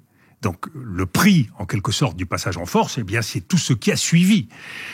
Donc, il faut être capable d'en tirer les conséquences et corriger. Je pense, par ailleurs, et ça, c'est un grand débat qu'il va falloir mener, que les Français ne sont pas aujourd'hui complètement convaincus de la réalité de l'effort qui leur est demandé dans le fait de travailler plus longtemps, dans le choix de la modalité de cet effort, et on retrouve cette critique de la réalité dont on parle, à la fois sur le débat des retraites et à la fois sur le débat de l'immigration. Donc je crois que on est dans des enjeux qui méritent d'être vraiment débattus et clarifiés. C'est pour ça que la procédure choisie par François Bayrou, l'idée d'un conclave avec l'ensemble des partenaires sociaux, à l'appui d'une expertise fournie par la Cour des comptes, me paraît une démarche intéressante, avec évidemment la problématique de savoir ce qu'on fait une fois que le concave, fumée blanche, noire ou grise, rend son verdict. Quelle est la problématique ? Ce qui est certain, c'est qu'il y a des décisions difficiles à prendre. Moi, je ne crois pas du tout que la France soit bloquée de ce point de vue-là. Qu'est-ce qu'elle veut ? Elle veut de la justice, c'est-à-dire en particulier pour tous ceux qui commencent très tôt, qui ont une grosse pénibilité, eh bien nous devons être en mesure de prendre en compte leur situation particulière. Deuxièmement, qu'est-ce qu'ils veulent ? Ils veulent de la flexibilité. Et le Covid a changé la façon dont beaucoup de gens en France voient leur vie. Les priorités de cette vie, la façon dont ils considèrent leur vie de famille au regard de leur vie professionnelle. Là aussi, flexibilité, c'est un élément important. Troisième élément qu'il faut prendre en compte, la vie au travail. On néglige encore en France le poids des conditions de travail, le poids des hiérarchies et le fait que beaucoup de Français vont à reculons au travail. Et changer ces conditions de travail, faire en sorte qu'il y ait une véritable révolution dans la relation entre patron et employés, salariés, ça me paraît être un enjeu majeur. Le regard doit changer. Enfin, la chose économique, la réalité économique, elle est inséparable de la réalité de ce que font nos voisins, de la réalité de la situation économique internationale. Et ça, elle s'impose à nous et il faut que les Français puissent la voir s'expliciter. Enfin, il y a un dernier paramètre qu'il faut prendre en compte, c'est celui de la justice. Pourquoi il y a en permanence cette querelle élite, peuple, patron et salariés, employés? C'est qu'il y a le sentiment qu'il y en a qui s'en tirent mieux que les autres. Et il faut, de ce point de vue-là, en revenir au point de départ du macronisme, au point de départ, en 2017, de la politique économique et sociale d'Emmanuel Macron. Le point de départ, c'est quoi ? C'est on rogne les APL, c'est on supprime l'impôt sur la fortune, c'est on donne un certain nombre de facilités en ce qui concerne la taxation donc c'est un sentiment d'injustice qui mais c'est le point de départ. Et si on ne corrige pas ça, si on ne refonde pas ça, ça ne veut pas dire qu'il faut faire n'importe quoi, se moquer des entreprises, parce que c'est vrai, et certains l'expriment fortement aujourd'hui. L'exigence d'entreprendre dans un monde difficile de compétition et de concurrence, il faut le prendre en compte. Mais la politique, c'est l'art de donner les signaux au bon moment et d'embarquer les gens avec soi. Ce sentiment d'injustice, il colle au macronisme. C'est pas qu'un sentiment d'ailleurs, dans certains cas, une réalité. Et là, en l'occurrence, la réalité. Et il s'y ajoute la construction d'une politique solitaire qui fait fi des signaux reçus. On donne le sentiment qu'on se fout de ce qui s'est passé avec les Gilets jaunes, on se fout d'un certain nombre de manifestations lors de la crise des retraites. À un moment donné, le rendez-vous, eh bien, il se produit au même moment et en même temps, et c'est le déraillement. Une question qui revient beaucoup sur la table dans la crise politique actuelle, c'est celle de la démission potentielle, je dis bien potentielle, d'Emmanuel Macron. Lui a déjà déclaré à plusieurs reprises qu'il n'y était pas favorable. Est-ce que vous imaginez de votre côté Emmanuel Macron, président de la République, jusqu'en mai 2027 ? Alors je vais être très franc avec vous, je le souhaite. Je souhaite que le calendrier électoral puisse être respecté. Seules des circonstances particulières, imprévisibles aujourd'hui, seraient susceptibles de modifier, de bousculer ce processus. Je crois que l'ordre républicain doit conduire à respecter le calendrier électoral. Nous voyons bien, dans la fragilité des gouvernements successifs, on l'a vu avec Michel Barnier, on le voit aujourd'hui avec François Bayrou, il y a une épée de Damoclès qui pèse sur ces premiers ministres successifs. Cette épée de Damoclès, c'est la motion de censure, à tout moment qui peut intervenir. La deuxième épée de Damoclès, c'est la dissolution qui peut être décidée à partir du mois de juin par le président de la République. La troisième épée de Damoclès, c'est la colère des Français qui peut s'exprimer de façon imprévisible à tel et tel moment et qui bouscule le calendrier. Il faut souhaiter que ces 2 années puissent être aussi utiles que possible. On a évoqué un certain nombre des chantiers possibles. Il y a tout un travail préparatoire sans céder, une fois de plus, à l'hystérie, la question très difficile de l'immigration, sans tomber dans la logique des boucs émissaires, où on désigne un certain nombre de coupables et de responsables. Est-ce que on peut mener aujourd'hui dans notre pays dans le domaine de la sécurité, de la justice, dans le domaine de l'immigration, une politique raisonnée et raisonnable? Ou est-ce qu'il faut absolument céder à la passion d'un modèle sécuritaire et identitaire qui a comme caractéristique d'être sans limite et sans règles? On le voit bien pour un certain nombre de responsables politiques. Quand la réalité se rappelle à eux, la seule solution, c'est changer la loi. Quand on constate, quelques mois plus tard, que changer la loi n'a servi à rien, il faut changer la Constitution. Et puis, une fois qu'on a changé la Constitution, on trouvera encore quelque chose. La vérité, c'est qu'un certain nombre d'hommes et de femmes politiques dans notre pays n'ont pas de limite à la surenchère, ne respectent pas le cadre républicain ou l'état de droit. Ceci doit être dit clairement. L'état de droit, il s'impose à tous. Et il y a des problèmes qui peuvent être résolus de façon raisonnée. Prenons le cas aujourd'hui du débat qui s'ouvre dans notre pays du droit du sol. Mais le droit du sol, ça concerne d'abord, prenons la mesure, ça concerne environ 30 000 personnes, 35 000 personnes par an. À Mayotte, puisque le débat a commencé à Mayotte, c'est 500 naissances par an. Vous voyez bien que, quoi qu'il arrive, c'est pas ce qui renversera les flux migratoires. Si les gens viennent accoucher à Mayotte, c'est sans doute pour d'autres raisons que celle de l'acquisition de la nationalité française. C'est tout simplement parce qu'il y a un différentiel de richesse entre Mayotte et les Comores de 1 à 9. Vous voyez bien que, oui, il y a une raison qui fait qu'on a envie d'aller aux Comores, à Mayotte, pour avoir un avenir meilleur. Donc, il faut un peu introduire de la raison. Et il faut que nos responsables politiques cessent de confondre, et si vous le permettez, j'aimerais insister sur ce point, cessent de confondre deux choses, qui aujourd'hui, à l'image de ce que fait Donald Trump, se mélangent en permanence. Historiquement, traditionnellement, dans une démocratie, dans notre République, il y a une phase de conquête du pouvoir et il y a une phase d'exercice du pouvoir. Aujourd'hui, il n'y a plus d'exercice du pouvoir. Il n'y a plus que la conquête du pouvoir. On est dans une conquête électorale permanente. C'est pour vous dire à quel point cette hystérie politique et le spectacle médiatique l'emporte sur tout le reste. La réalité ne compte plus. Elle ne compte plus du fait de l'intelligence artificielle, mais elle ne compte plus non plus du fait du fonctionnement de notre vie politique. Et c'est là où il nous faut appliquer des lois, la loi de la pesanteur. La loi de la pesanteur, parlons des réalités. Ne parlons pas toujours du ressenti. Parlons de la réalité des choses. Deuxièmement, il faut une loi de mesure. L'esprit français, et depuis Montaigne, on a fait du chemin. L'esprit français, c'est toujours de peser d'un sens et de l'autre.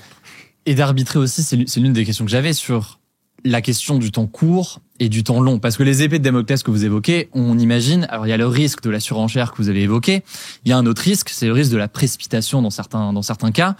Comment est-ce que, dans le fonctionnement actuel, vous parlez des échéances électorales, on va en reparler rapidement sur une de mes dernières questions après, comment est-ce que, avec une élection tous les 5 ans, et encore c'est plus long qu'aux États-Unis, on fait en sorte de penser aussi le temps long? La question de la transition écologique, par exemple, comment est-ce qu'on fait en sorte de le penser, non pas sur un horizon de 5 ans et d'une prochaine élection, mais sur un horizon plus long? Est-ce que c'est possible aujourd'hui? C'est possible, à condition de s'inscrire résolument dans un cadre. Le cadre des principes républicains, le cadre de la continuité de l'État. Et on voit bien qu'une des grandes faiblesses, un des grands problèmes de la France aujourd'hui, c'est l'absence d'autorité de l'État, l'absence de continuité de l'État. Regardez cette immense question des services publics. Ce qui a fait que Emmanuel Macron, tout à coup, s'est retrouvé en situation très difficile, c'est la conjonction d'un sentiment ou d'une réalité d'injustice sociale et cette vérification tous les jours par les Français que leur service public foutait le camp. Ça, cette réalité-là, elle est inacceptable. Donc, restaurer cette autorité, restaurer cette continuité, restaurer une parole politique longue, parce que c'est une chose que d'intervenir en 2 minutes sur les réseaux sociaux, de se mettre en scène, mais c'est autre chose d'expliquer aux Français ce qui leur arrive. Est-ce que nous mesurons à quel point le choc historique de ce que nous vivons, avec un défi démocratique, avec un défi géopolitique, avec un défi climatique, avec un défi économique et social, sans précédent. Nous conjuguons des moments historiques. On parle de moments Spoutnik, on parle de moments électricité. Nous sommes dans des moments historiques. Les Français ont besoin que leur classe politique prenne le temps de, non pas nourrir des polémiques, mais véritablement de fonder leur jugement. Les Français choisiront le moment venu, mais ils doivent être éclairés. C'est ça, une démocratie. Et je pense que tous citoyens, nous avons vocation à participer, à nourrir ce débat. Les associations, les organisations non gouvernementales, les jeunes, tout ça doit être mobilisé. Une démocratie, c'est pas une démocratie à éclipse tous les 5 ans. Il faut des rendez-vous réguliers. Et le référendum est un outil dans ce cadre-là. On aurait pu en parler. Et dans ce cadre-là, vous intervenez davantage dans les médias ces dernières semaines et ces derniers mois. On vous entend davantage. Vous avez évidemment une parole politique, c'est évident, mais une parole qui ne rentre pas non plus, en tout cas pour l'instant, dans le jeu politique tel qu'on peut l'entendre, avec la question des élections ou autre qui peut arriver. Ma question là-dessus, elle est simple. Est-ce que vous envisagez aujourd'hui une candidature, par exemple, à la prochaine élection présidentielle ? Non, ce serait absurde de ma part de vouloir m'inscrire comme ça, venant de nulle part, dans le jeu politique. Je n'avais pas prévu de tenir une parole forte sur le plan international. L'Ukraine, Gaza, Donald Trump, pareil au lendemain de la dissolution. La gravité de la situation justifie qu'à un moment donné, je ne me contente pas de tourner autour de la planète et de prendre la parole dans des grandes conférences internationales. J'ai un devoir, mon premier devoir, c'est celui que j'ai vis-à-vis des Français. Je l'ai comme ancien responsable politique, je l'ai depuis que je suis petit parce que j'ai choisi de servir mon pays, de choisir le service public. J'ai choisi d'être fonctionnaire, d'être diplomate, de n'être pas au service de ma personne, mais d'un idéal. Et cet idéal, c'est bien évidemment la France et la République. Aujourd'hui, j'ai le sentiment que ces idéaux sont menacés. Et je sens, partout dans le pays, une attente de la part des Français, et en particulier de la part de la jeunesse. On est beaucoup plus éclairé, beaucoup plus efficace quand on est capable de se situer dans un monde qui change. Et on est beaucoup plus facilement capable de peser sur le monde, d'être un acteur du monde, quand on a en main justement les clés qui vous permettent d'agir sur le monde. Moi, il y a une chose qui a constitué mon engagement depuis le premier jour, quand j'ai choisi de servir mon pays, c'est la conviction qu'il y avait une vocation de la France, qu'il y avait une parole de la France, qu'il y avait une politique et une action de la France qu'elle seule pouvait remplir.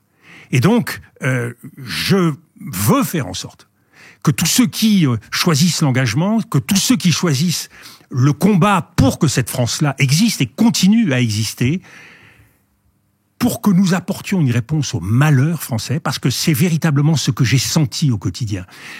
Cette frustration de ne pas être ce que nous pourrions être, cette frustration de ne pas faire peuple comme nous pourrions le faire, de laisser nos principes en jachère et de discuter en permanence de nos colères et de nos peurs sans jamais être capable d'être efficace. Je crois qu'il y a des solutions. Je crois que ensemble nous pouvons relever ces défis.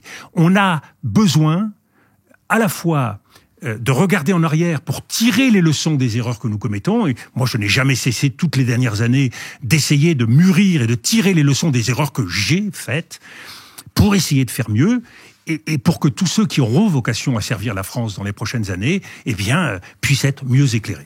Mais à vous entendre, il y a des idéaux, vos idéaux qui sont menacés. Il y a des clés qui permettent d'agir.